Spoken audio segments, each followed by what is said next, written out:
Em média, 28 crianças morrem todos os dias na faixa de Gaza. A Unicef diz que os mais novos irão sentir o impacto do conflito para sempre. Estados Unidos confirmam que partes envolvidas nos combates na Síria concordaram com passos específicos para colocar fim à onda de violência.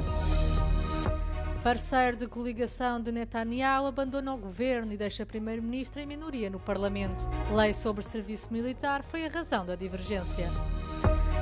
A água nas praias de Faro atingiu os 25 graus durante vários dias. Temperatura representa máximos de 20 anos. Em média, morrem cerca de 28 crianças todos os dias na faixa de Gaza. Os números foram avançados pela Unicef, que indica que mais de 17 mil crianças morreram na guerra em curso no enclave palestiniano. Catherine Russell, diretora executiva da organização, afirmou perante o Conselho de Segurança das Nações Unidas que entre 1 milhão de crianças a viver no território, todas têm enfrentado um enorme sofrimento e que o impacto do conflito será sentido por elas ao longo de toda a sua vida. Over the past 21 months of war, more than 17,000 children have reportedly been killed and 33,000 injured in Gaza. An average of 28 children have been killed each day, the equivalent of an entire classroom. Consider that for a moment, a whole classroom of children killed every day for nearly 2 years. These children are not combatants. They are being killed and maimed as they line up for life-saving food and medicine.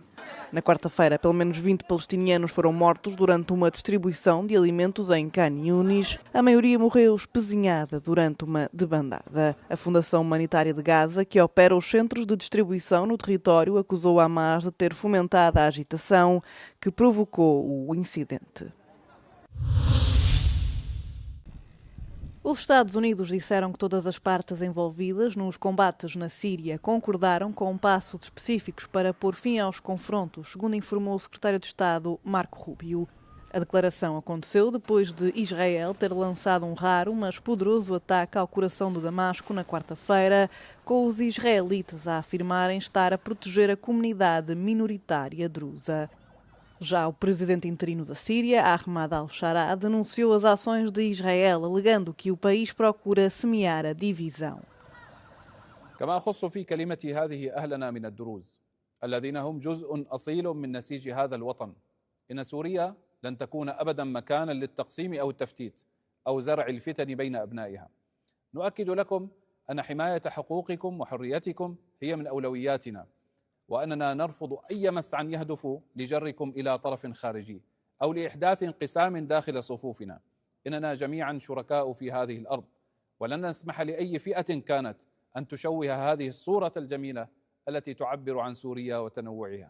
A agitação na província síria de Sueida começou com sequestros entre tribos beduínas sunitas e a comunidade drusa.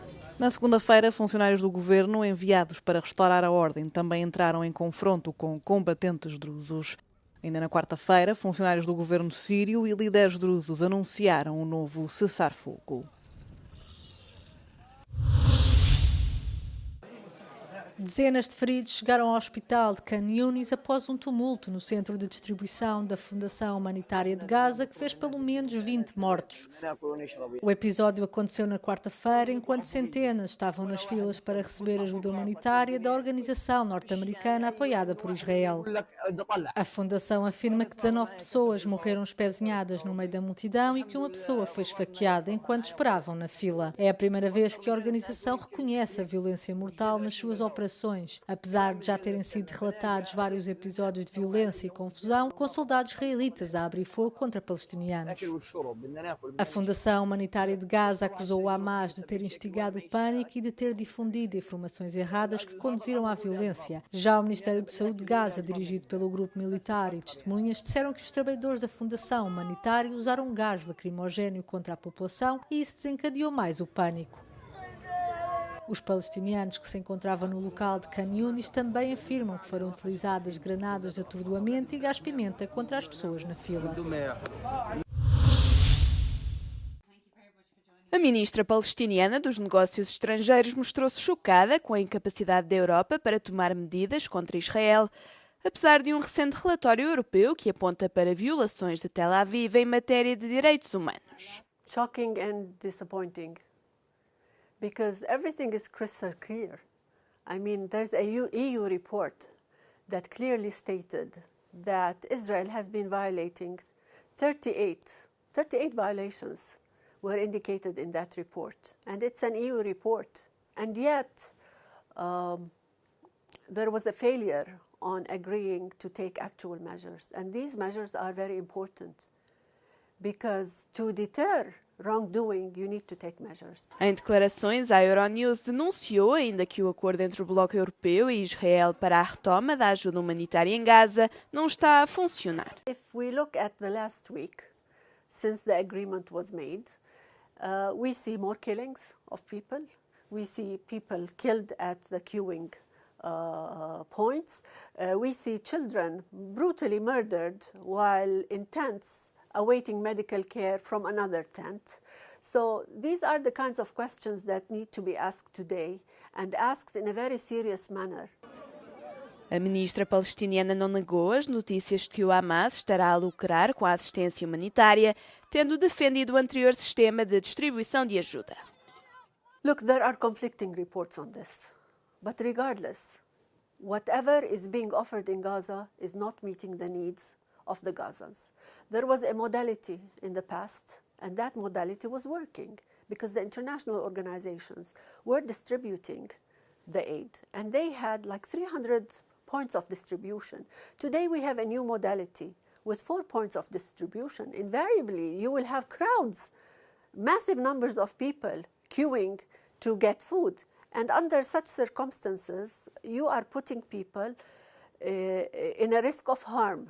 Pode assistir à entrevista completa com a ministra palestiniana dos Negócios Estrangeiros na Euronews. O partido ultra-ortodoxo de extrema-direita, Shas, um dos principais parceiros de coligação de Benjamin Netanyahu, informou na quarta-feira que vai abandonar o governo. Este é um grande golpe político para o primeiro-ministro israelita, que fica assim com uma minoria no Parlamento. O Shas, que durante muito tempo desempenhou um papel-chave na política israelita, declarou que a sua saída se devia a divergências em torno de uma proposta de lei que obrigaria todos os homens a cumprir serviço militar.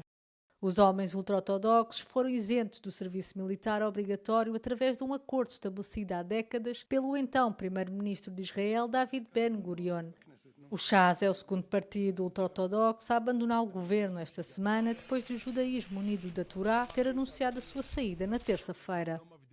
Espera-se que os ministros do Shas se demitam dos seus cargos na quinta-feira de manhã. O líder do partido, Aryeh Deri, sublinhou, no entanto, que não iria prejudicar a coligação de Netanyahu a partir do exterior e que podia continuar a seu favor em algumas leis. O embaixador dos Estados Unidos em Israel, Mike Huckabee, marcou presença na audiência de Benjamin Netanyahu esta quarta-feira, numa demonstração de apoio ao líder israelita no contexto do julgamento em curso. Huckabee disse estar a representar os pontos de vista de Donald Trump, tendo acrescentado que o presidente considera o primeiro-ministro israelita um amigo. Trump apelidou anteriormente o caso de uma caça às bruxas e avisou que este poderia perturbar as conversações de paz com o Hamas. Netanyahu enfrenta acusações de suborno e fraude. A Hungria apelou a sanções da União Europeia contra a Ucrânia na sequência da morte de um cidadão húngaro durante uma mobilização militar no país. Viktor Orbán afirmou que Josef Sebastian, um húngaro de 45 anos a viver na região ucraniana da Transcarpátia, foi espancado até à morte por se ter recusado a alistar-se no exército ucraniano. Megkényszer sorozás következtében elhunyt, agyonverték. Tehát agyonvertek egy magyar állampolgárt. Ez a helyzet. És ez egy olyan ügy, amit ki kell vizsgálnunk. Tehát ez nem történhet meg. Az állampolgárság lényege, hogy ha egy állampolgára vagy, akkor a saját államod védelme alatt állsz. As autoridades ucranianas negaram firmemente as alegações, dizendo que a mobilização do homem, que tem nacionalidade húngara e ucraniana, aconteceu de forma legal e que este morreu de embolia pulmonar, sem sinais de lesões corporais. O incidente agravou as relações já tensas entre a Hungria e a Ucrânia, tendo Budapeste convocado o embaixador ucraniano enquanto intensifica as críticas a Kiev. Não é comum, nem tão pouco normal, mas aconteceu durante 5 dias, a temperatura da água do mar do Algarve chegou aos 25 graus. De acordo com a autoridade marítima, entre 28 de junho e 9 de julho, a boia de monitorização oceânica de Faro registrou temperaturas superiores à média dos últimos 20 anos. O fenómeno tem um nome, chama-se onda de calor marinha e é assim caracterizado quando a temperatura diária do mar ultrapassa, durante pelo menos 5 dias seguidos, a média registada para uma região num período específico. Segundo a autoridade marítima, os valores registados estão 5 graus acima da temperatura média, sendo assim considerada uma onda de calor marinha extrema. Entretanto, as temperaturas já regressaram ao normal. Por esta altura, os mergulhos no mar algarvio estão mais frescos, com a água entre os 18 e os 20 graus. A apenas 2 dias da abertura de portas do Tomorrowland, um incêndio de grandes dimensões destruiu o palco principal do Festival de Música Eletrónica. As chamas deflagraram por volta das 18 horas de quarta-feira na cidade belga de Boom, com cerca de 100 operacionais a serem destacados para o local. As causas para o incêndio ainda não são conhecidas, mas além dos estragos materiais, não houve feridos na sequência do incidente. O evento ainda não começou, mas o recinto tinha na altura mais de 1000 funcionários. Apesar da destruição da estrutura, a organização garantiu que o evento irá realizar-se. David Guetta e Martin Garrix são alguns dos principais nomes do cartaz deste ano. São esperadas cerca de 400 mil pessoas ao longo de 2 fins de semana.